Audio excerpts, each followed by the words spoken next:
Tarantino is known for his over-the-top dialogue, sharp direction, and those signature blood-soaked moments. But what about the projects where he wasn't in the director's chair? Turns out some of his best work involves films he wrote or produced, hidden gems that often slip under the radar. If you're a Tarantino fan and haven't seen these yet, you're missing out.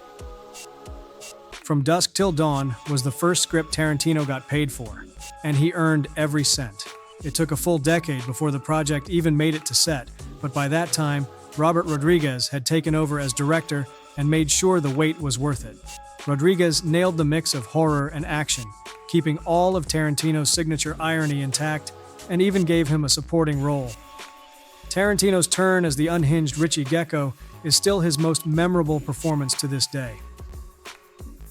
While Tarantino's main gig in 1996 was From Dusk Till Dawn, he still found time to fund a little-known thriller that's somehow flown under the radar, Curdled, set in the same universe as his other films, even featuring a cameo from the Gecko brothers. This one's a hidden gem. The plot follows Gabriella, a cleaner with a twist.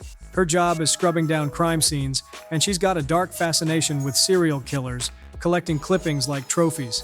Things get real when she takes on a new assignment and realizes her client is none other than the Blue Blood Killer, a maniac who targets wealthy women.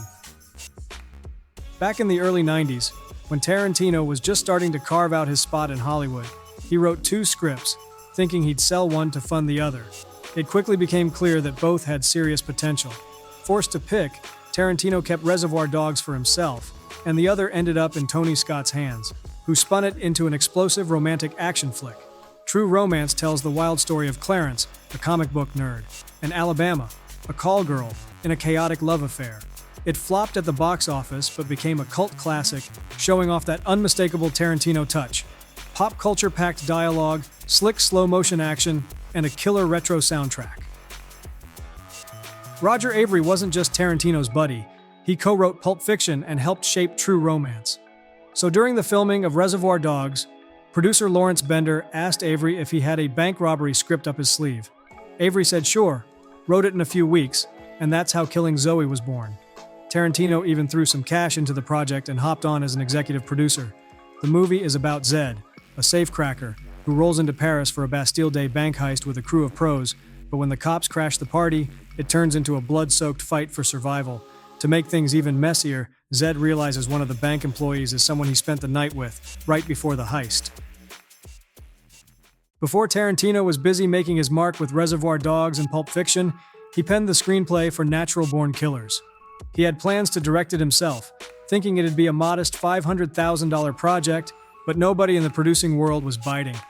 Eventually, he sold the script, and it landed in the hands of Oliver Stone, who pulled together a team to bring the film to life.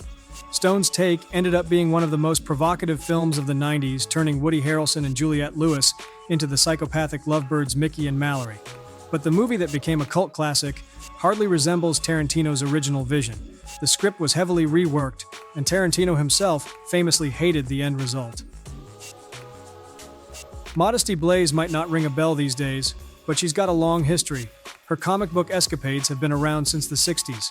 The first attempt to bring her to life on screen came in 1966, but 10 years after Pulp Fiction, Tarantino decided it was time for a new take. In the movie, a gang busts into the casino where Modesty works, trying to crack a tough vault.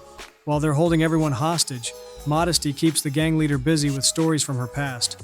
Only, it's all part of a master plan to flip the tables at the perfect moment. Tarantino's influence has saved a few indie films, but Hostel?